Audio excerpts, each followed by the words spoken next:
This is Peter. And this is Tom. And you're listening to History Teachers Talking Podcasts.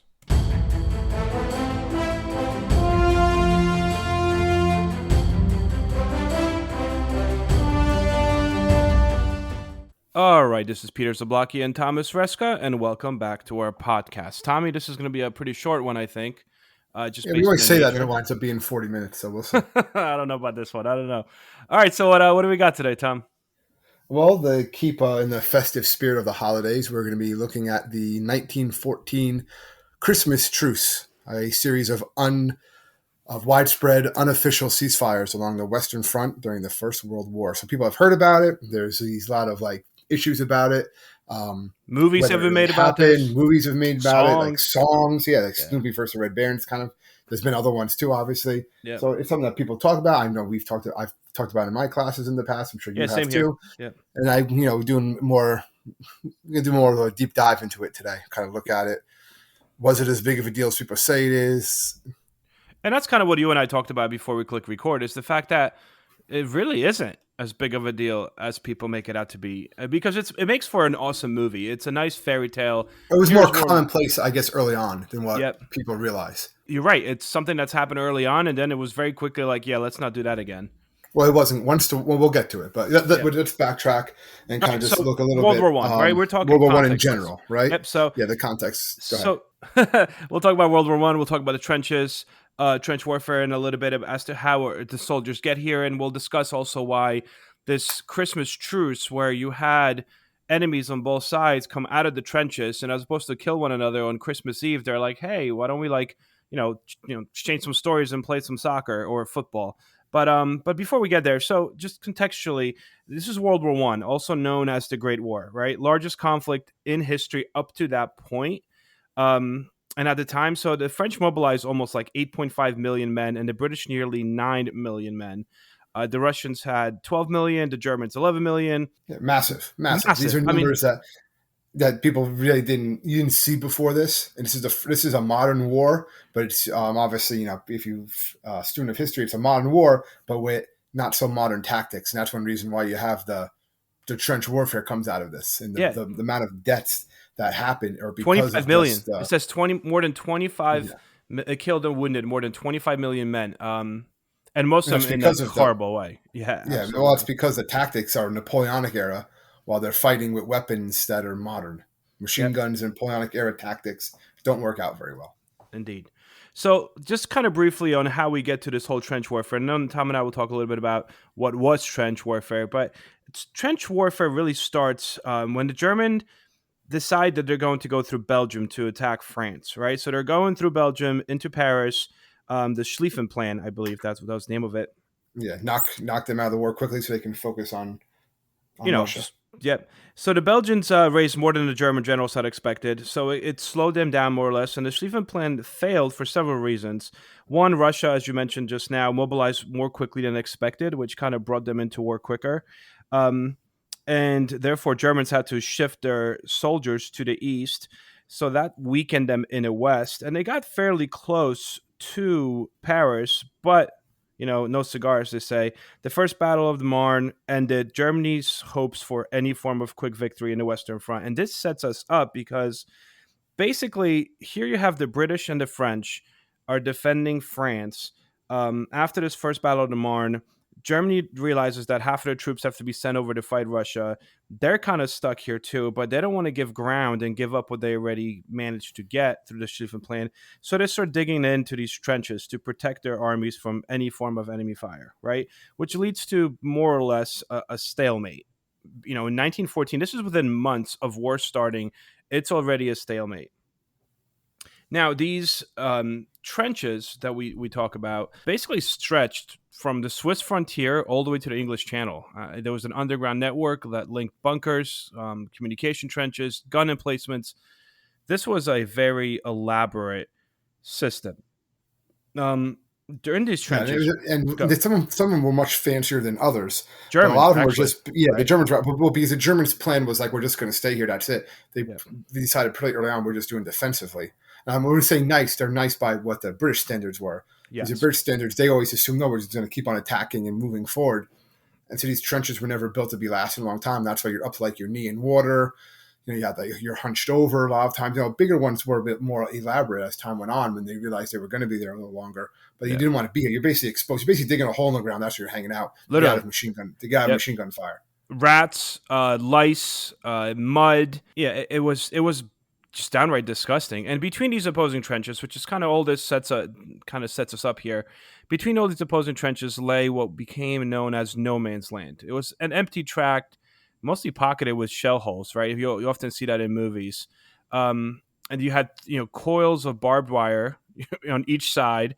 The soldiers kind of peered over the edge of their trenches and kind of watched the next enemy attack from the trench that was across this no man's land. And then eventually, obviously, they would hear a whistle and they would themselves have to charge across this man-made desert. Yeah, over the top. And which is crazy because when you hear that whistle, it's like no protection but your rifle and helmets, and you're just charging against, across no man's land towards enemy lines. Your only form of safety is jumping into these huge craters left over from artillery, and you're being fired at by machine guns that are shooting like 600 bullets per like minute or second. I mean, this is obviously that's a discrepancy between minute or second, but you get my point. It was brutal, and that's one reason why the Germans in World War II create blitzkrieg, right? Is they want to avoid having another round of trench warfare. Both sides do. They don't want to go back to trench warfare again. That's why they come up with new tactics, and that's a whole other podcast, obviously. But just to keep in mind, like the main reason of a lot of those strategies that you see in the Second World War is to avoid the trench warfare of the First World War, because neither side wanted to have it. Yep. So this is trench warfare at the time of what we're going to be talking about today is fairly new. I mean, they really start digging into the trenches after the Battle of Marne. So we're looking at September 1914. And what we're talking about here is happening December 24th to 25th of 1914. So trench warfare is still new. Yeah, it was only the first 5 months after hostilities began. And early on, there wasn't as much. So there was fighting, but it was still very early on. Yeah. And that's one of the reasons why they think this happened. Before this, like we said, they used to still mingle a little bit. They would have burial ceremonies. They'd have prisoner swamps. They still did that. Let's talk about it. It was kind of this thing that's known as live and let live. They kind of like both sides with these like unofficial truce would allow once in a while during this time. You would have some fraternization. You'd have some talking with one another. But it was mostly to get into no man's land and get bodies, right? And get the dead, the wounded, if anyone would happen to still be alive. But it was that's really all it really was. It wasn't anything beyond that. It was kind of agreement that, right, in certain times we're not going to fight because, hey, both sides need to rest. There was kind of that stuff too. This, again, just happened so much earlier on in the war. You don't see it as much as the fighting gets bloody later on. And also, you mentioned something before. I think I clicked record when we briefly talked about this. The French were not all excited about this whole truce thing because at the end of the day, it is in their country, like 2/3 of it is taken over by the Germans. So they're not going to go and sing Christmas carols with the Germans. This truce that we're talking about, this particular one, they mostly happen between the British and the Germans. The British are just in France helping the French. As far as the French are concerned, they're like, yeah, we don't want a truce. We want these people out of our country. Yeah, you definitely didn't see it that much with the Russians either, the Germans and the Russians. That's what really, if you really do more of a research into this, you're going to see that it was basically more about nationalities, right? There was deep distrust between the Germans and the French. There was almost no fraternization between those sides. They're not having those little truces, so you don't really have the Christmas truce between them, right? Yep. Germany, not the animosity they had with the Russians, that was even worse. So just, again, that's a whole other podcast. You want to talk about the Germans and the Russians, especially look at World War II, right? Yeah. But the British, a lot of them, Germany didn't invade Britain. A lot of German soldiers lived in Britain. They spoke the language. I saw that. Yep. So circumstances kind of found them on opposite sides in this conflict, but the differences were actually minimal. So they were kind of more open to this fraternization than some of the other sides, and that's kind of what happens as when we get to it.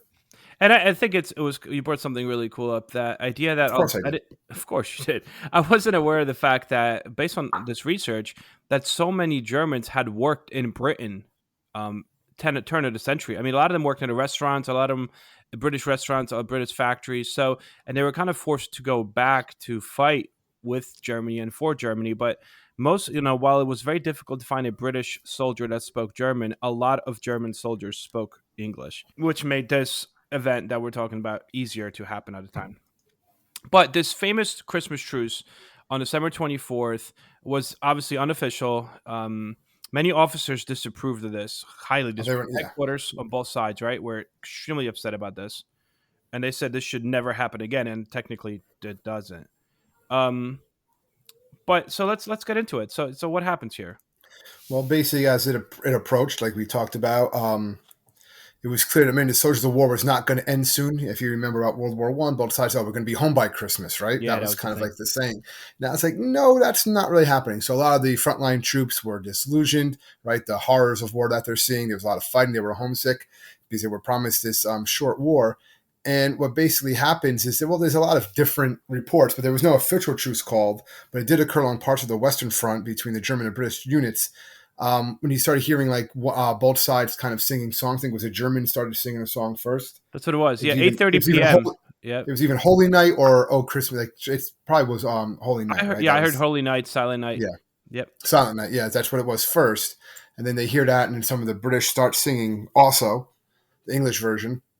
And then Yep. supposedly a German soldier comes out walking in no man's land, holding a white flag, and he's walking over, and then some of the British go out, and then it kind of goes from there. They have this kind of unofficial truce. They sing songs, they exchange gifts, food, cigarettes, stories. Yep.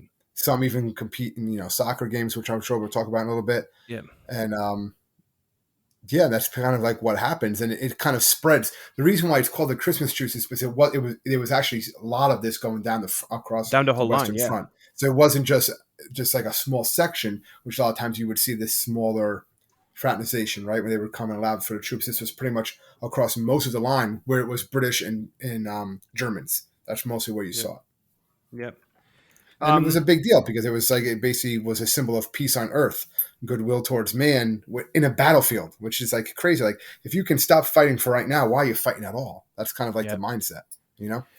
And just kind of like give people some perception to this, the Western Front trench system ran like 475 It was miles. huge. Yeah, So this this was didn't pretty much the happen border. Yeah, along the whole thing. No, but it no, happened in a lot of places along the the trench line.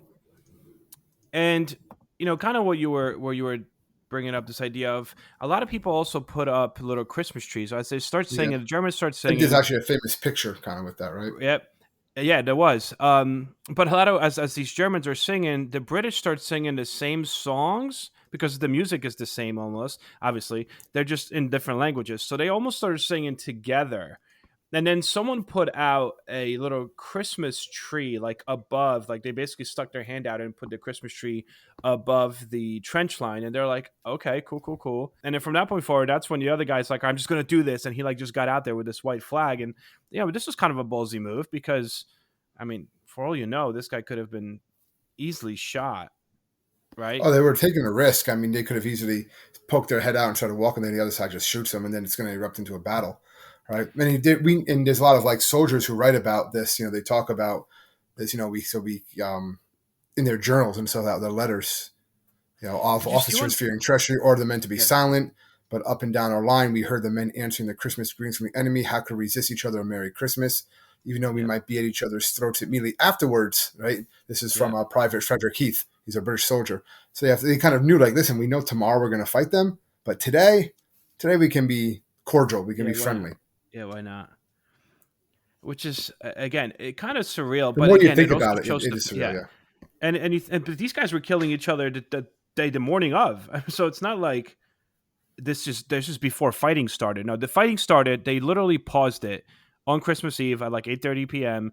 Through the night, they kind of hung out, and this is where it gets into, well, what did they actually do? And there's so many different stories, and we know for a fact that there was soccer games being played because soccer was already played professionally Yeah. from like mid 1800s in England and like 1890s in Germany.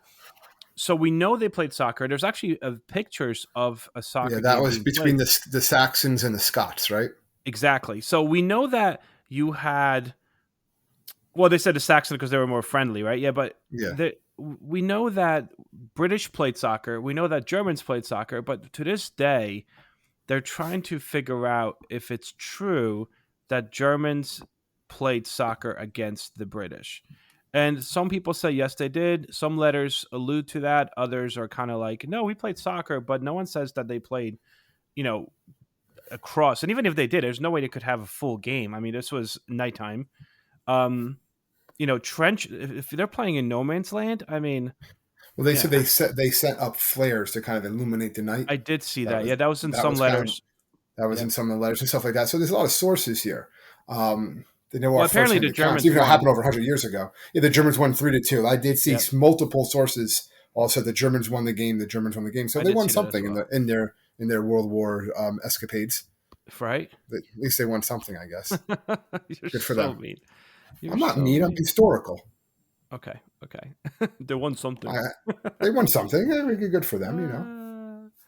Uh, anyway, Rather have the Germans of the First World War win something, not the ones of the Second.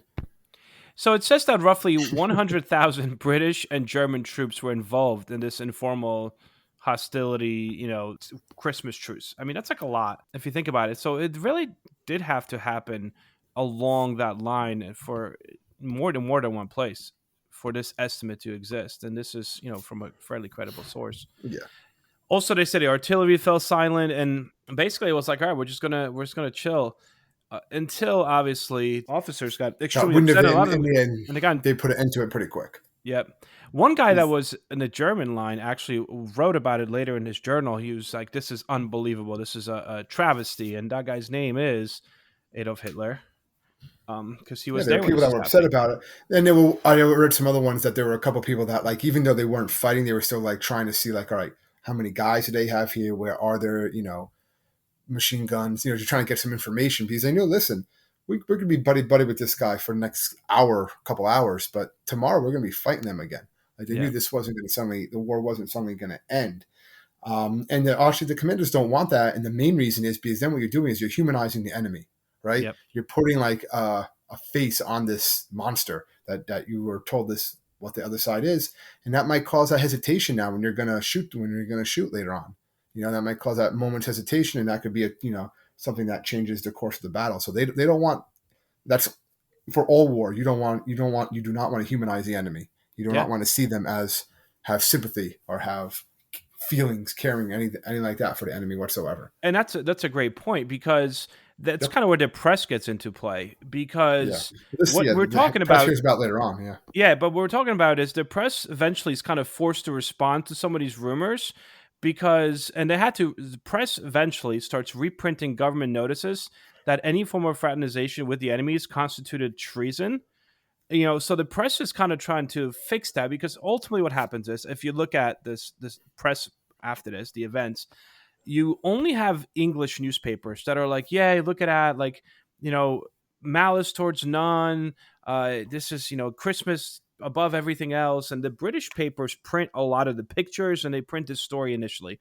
It is also printed in New York Times, New in York the Times United says it's a States. great thing. Yeah. Yeah, but coverage in Germany is muted. Like, no, first of all, because they see this fraternization as treason, so no German newspapers mention this at all, and quite frankly, none of the French ones mention this at all as well. So you're really just getting this from the British sector and through American newspapers, which is what further embarrasses England, and that's kind of where it's the British in the upcoming years, because we'll get to that a little bit. I guess we could get to it now, but these later truces, oftentimes the following year and the year after, the Germans try to institute and start those as well. Yeah, and And the the British and British are French always like, said no. yeah, the British are like, no, that's not going to Well, happen, what because they see changes this as an is embarrassment. yeah, as the war gets a lot more intense, especially in 1915, and then they said when both sides start using poison gas. I used tear gas before this, but when Yeah, sides are using poison gas, it's kind of hard to go back and be like, oh, let's have a truce now. yeah, After doing things like that. kind of So difficult. it basically, yeah, as the war got more as to what we know as World War One is, the casualties increase and the bloodshed increases and everything like that, and the lifestyle. They're not in any mood to fraternize with them. And Christmas Day and Christmas Eve just became another day. Maybe they get like a little bit more food or something like that from in the trench itself, but the trenches were not fun. They never were fun, but you're not having this sort of like reprieve anymore. Occasionally, the only reprieve you would have is they would still have that allowance. All right, after the battle, go collect your dead. Yep. Basically, just to clear off no man's land to get ready for the next battle. That was really what they were doing. Those are the only other, yeah. So following this, those are though even those were very Didn't always occasional. happen. Like Yeah, it very always happened. occasional. Live and live, let live the approach. It's like, all right, let's pause for a bit, but no more Mr. Nice Guy after 1914. In 1915, the Australian and New Zealand Army Corps, and if you saw that, had somewhat of a truce with the Ottoman Empire at Gallipoli. It happened in May. It was about collecting and exchanging the Yeah, it's dead. something that happens in war. Yeah, You do have this, right? That's what the Tet Offensive was supposed to be, right? Usually, it was like not fighting, and then we got into that in our 1968 podcast. But it's a common practice in war that live to let live, but not so much these truces.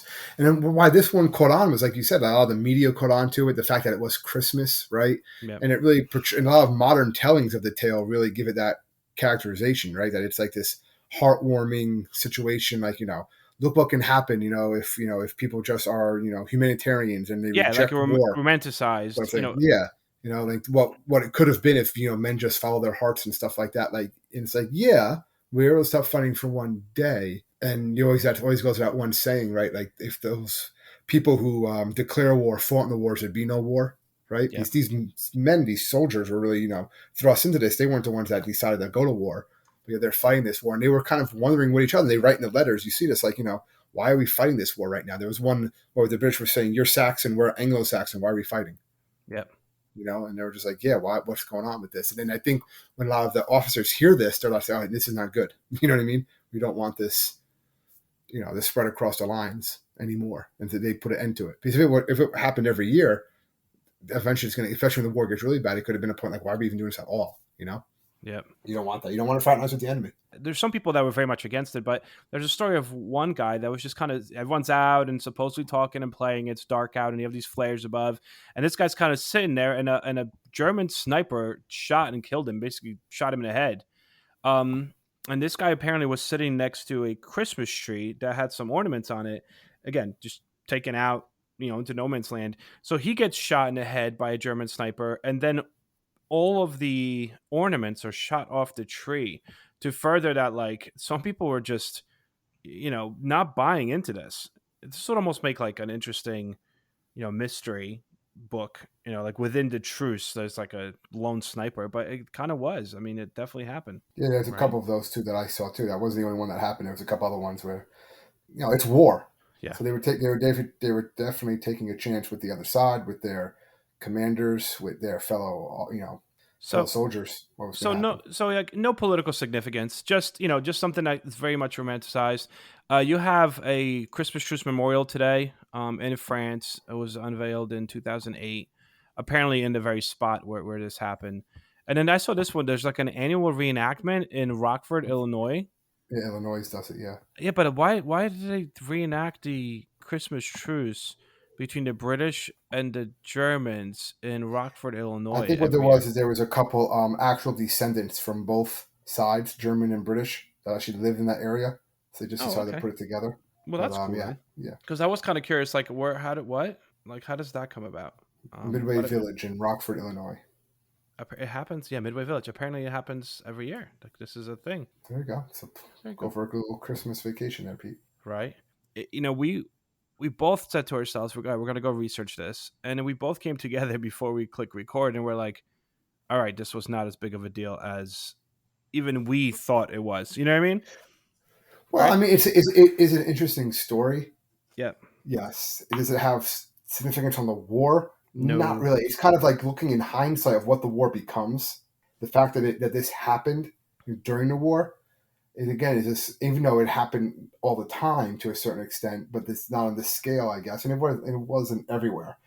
A lot of people say, "Oh, the entire war stopped." No, they were still fighting, but it is very significant that, like, if okay, as I always tell my students, if you could stop fighting for one day, what's Nuts. in fighting and fraternize with the enemy? It's not like they just stopped fighting; they actually were like buddy buddy with the enemy for the most part. What's the point of this war even happening anyway? Well, I guess that kind of brings us to the end of our short little podcast. See, it was short. Yay.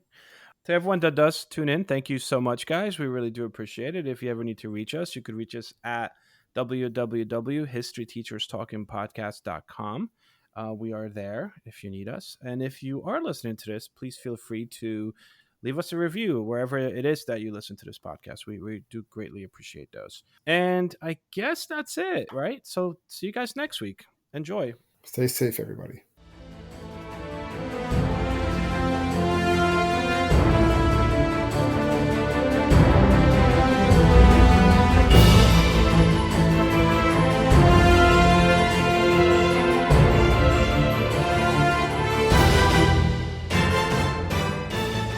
I hope everyone enjoyed our podcast, and if you would like to email us, you can do so at historyteacherspodcast@gmail.com.